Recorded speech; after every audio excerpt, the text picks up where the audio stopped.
का दिन हम सबों के लिए एक विशेष दिन है। आज हम प्रभु यीशु के उस दुख भोग का बहुत ही करीब है। आज के दिन में जो कि हम अपने अपने हाथों में इस खजूर डालियां सब लाए हैं, प्रभु यीशु की होशाना गाए। या हम सबों को उस समय का याद दिलाते हैं जब प्रभु यीशु यरूशलेम मंदिर में एक बहुत ही पवित्र दिन में खुशी के साथ उस मंदिर में प्रवेश किए और आदमी लोग उसका होशाना, उसका गुणगान गाने लगे। उसका नाम को धन्य पुकारे वे लोग, क्योंकि वे लोग सोचते थे कि हम सबों के लिए उद्धारकर्ता एक बहुत ही बड़ा राजा आए हैं हम सबों को बचाने के लिए। लेकिन वही आदमी लोग थोड़े दिन के बाद प्रभु यीशु को अपमान करते हैं, उसके बारे में अनाप शनाप बोलते हैं, उसे क्रूस दीजिए बोल के वे लोग जोर जोर से पुकारते हैं। आज हम सबों के लिए यह दिन मनन चिंतन करने के लिए है। हम सबों को माता कलीसिया यह दिन दिया है मनन चिंतन करने के लिए, सोच विचार करने के लिए। क्या हम सब वही आदमियों से एक है जो आज का दिन प्रभु यीशु का होशाना कर रहे हैं, और थोड़े दिन के बाद क्या हम सब वही प्रभु यीशु को इसे क्रूस दीजिए बोल के जोर जोर से कहेंगे? और यह सब कैसा होता है? हमारे आचरण से, हमारे व्यवहार से, हमारे बोली वचन से, हमारे एक दूसरे के साथ बात विचार से, वार्तालाप से, इन सब से हम प्रभु यीशु को क्रूसविद करते हैं। हम सबों को आज प्रभु यीशु ने मौका दिया है कि उसे अपनाने के लिए, और आज हम सबों को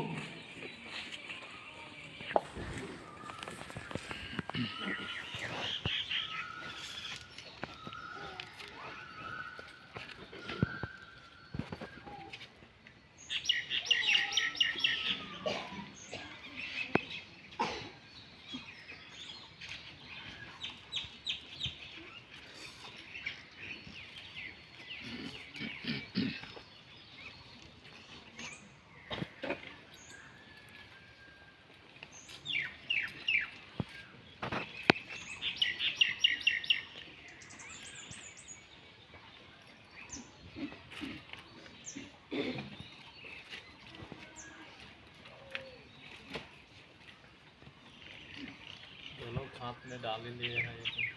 आगे आ जाइए।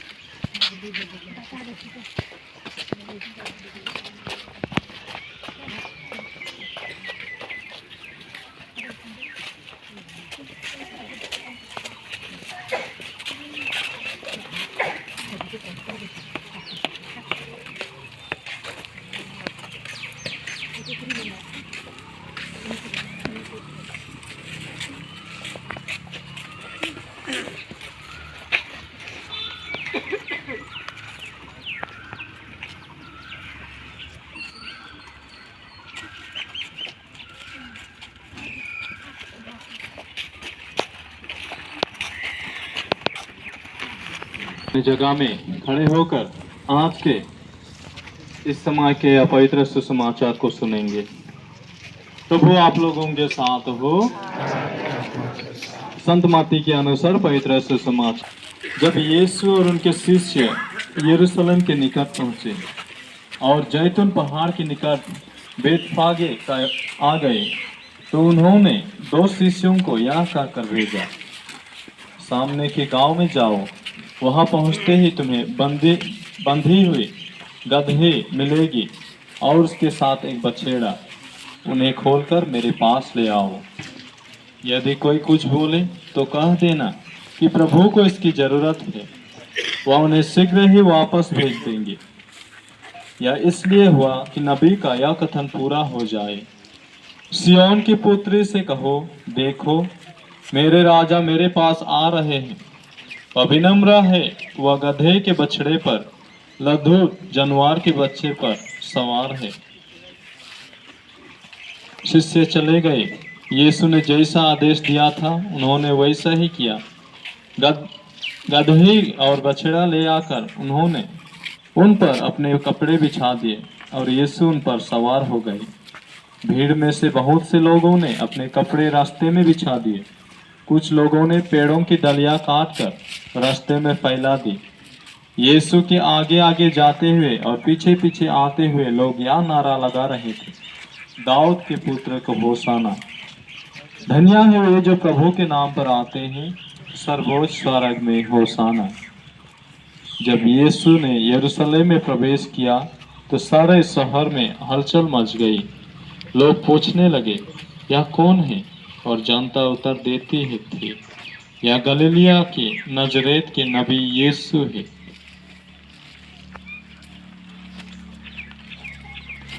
प्रभु का सुसमाचार।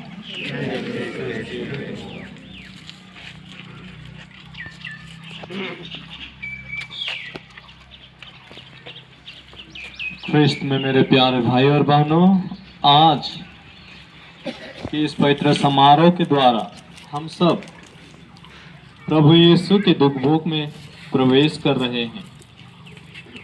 प्रभु यीशु का यरूशलेम मंदिर में प्रवेश यानी कि उसके दुख भोग का समय शुरू हो रहे हैं। और जब प्रभु यीशु यरूशलेम मंदिर में प्रवेश करते हैं तो आदमी लोग उसका होशाना गाते हुए आगे पीछे उसका गुणगान किए,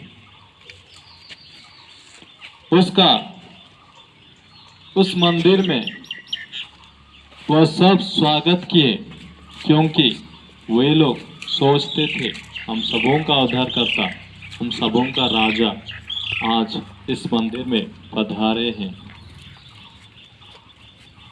उन सबों का सोच विचार में यही चलता था कि प्रभु यीशु कोई ऐसा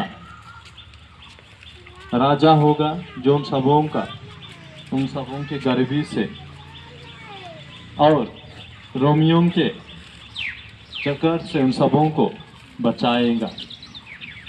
वो एक ऐसा राजा होगा जो कि उसका बहुत ही बड़ा पलटन वो बनाएगा और उन सबों को उद्धार करेगा। लेकिन प्रभु यीशु उन लोगों के सोच के मुताबिक वे वैसा राजा वो नहीं था। वे तो एक नम्र दीनहीन जो आदमियों का दिल में, आदमियों का हृदय में निवास करने वाला राजा था। वे उन सबों को पाप के, शैतान के जाल से बचाने के लिए, पापों के जाल से बचाने के लिए, पापों के फंदों से बचाने के लिए वे आए थे इस संसार में। लेकिन वे आदमी लोग उसे नहीं पहचान सके। जो आदमी लोग उसका गुणगान किए, उसका होशाना गए, वही आदमी लोग थोड़े दिन के बाद उसका अपमान करेंगे, उसको क्रूस दीजिए करके वे लोग चिल्लाएंगे। आज हम सब के लिए यह एक बड़े दिन है। प्रभु यीशु का इस दुख भोग में प्रवेश करने के लिए और उसका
तब 12 में से एक यूदास इस्करियोती नामक व्यक्ति ने महायाजकों के पास जाकर कहा, यदि मैं ईसा को आप लोगों के हवाले कर दूं, तो आप मुझे क्या देने को तैयार हैं?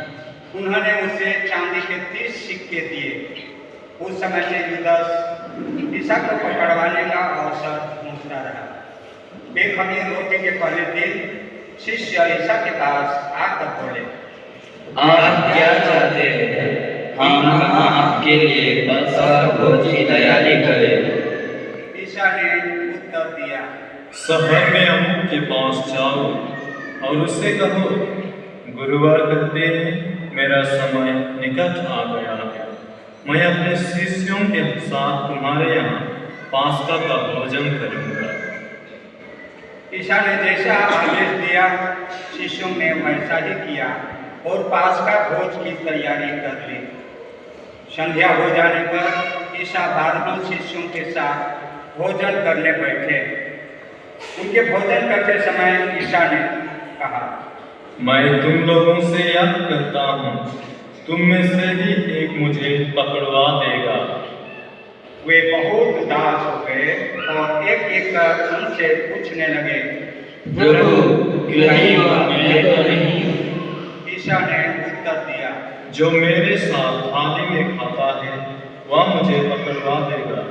मानव पुत्र पे चला जाता है जैसा कि उसके विषय में लिखा है, परंतु धिक्कार उस आता है उस मनुष्य के लिए कहीं अच्छा यही होता कि वह पैदा ही नहीं हुआ होता।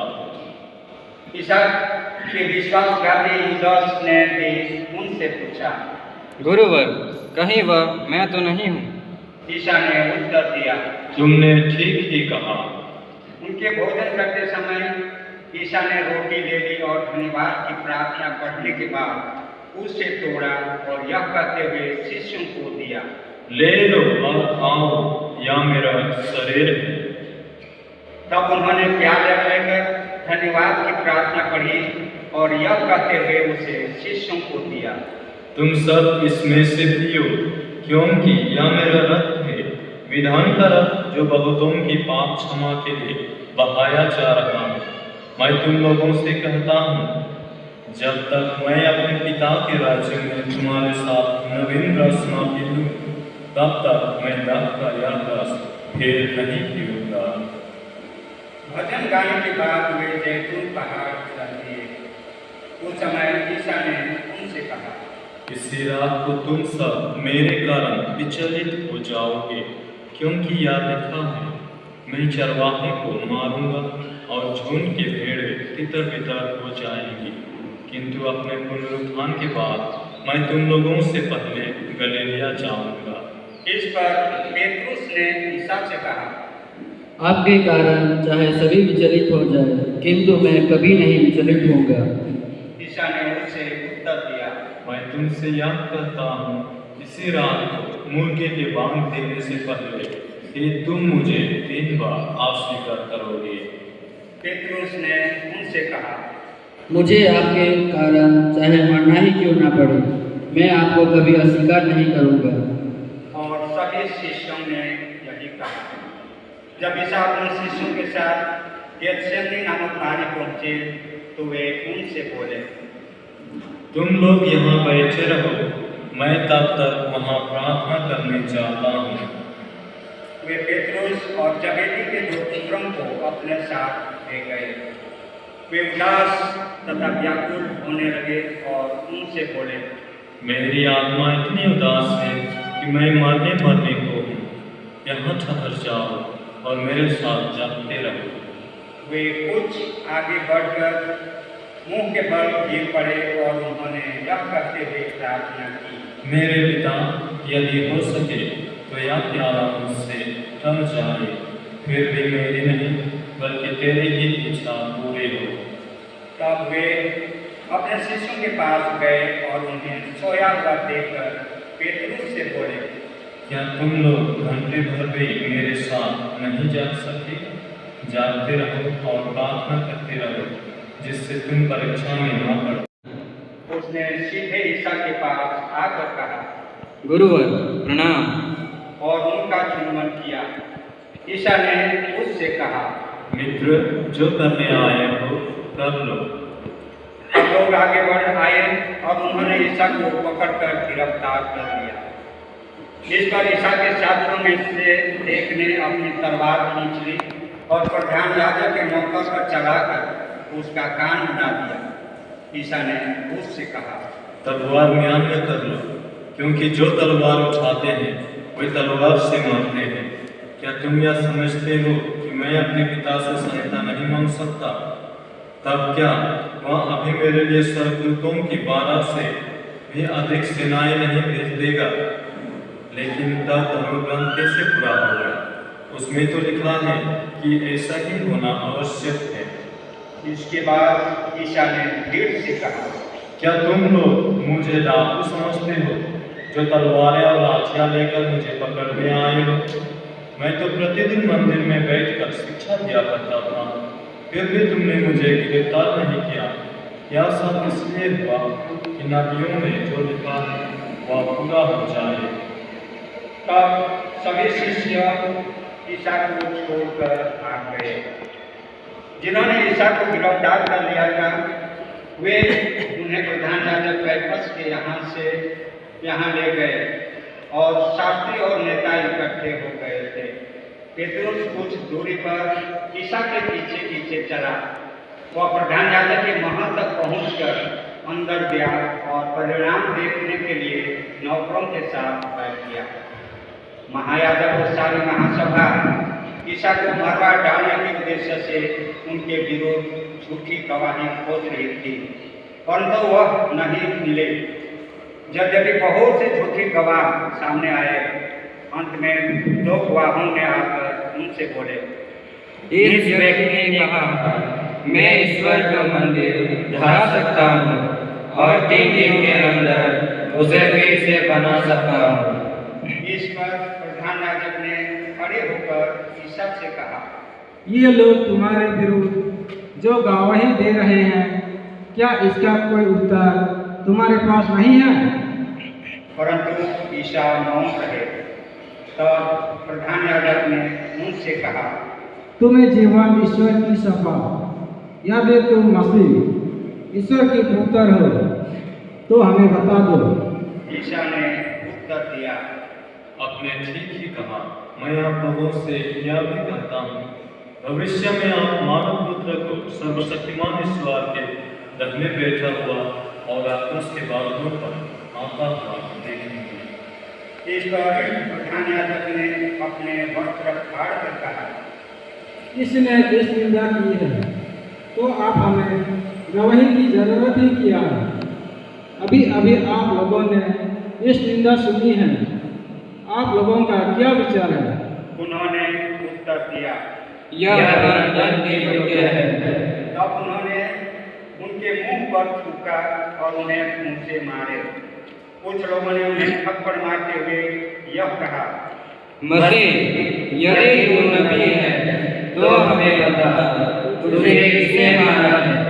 पेतरुस उस समय बाहर प्रांगण में बैठा हुआ था।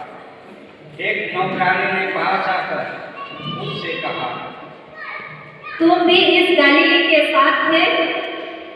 किंतु उसने सबके सामने अस्वीकार करते हुए कहा, मैं नहीं समझ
Oh, jai Jisu, khos khos khijur parab.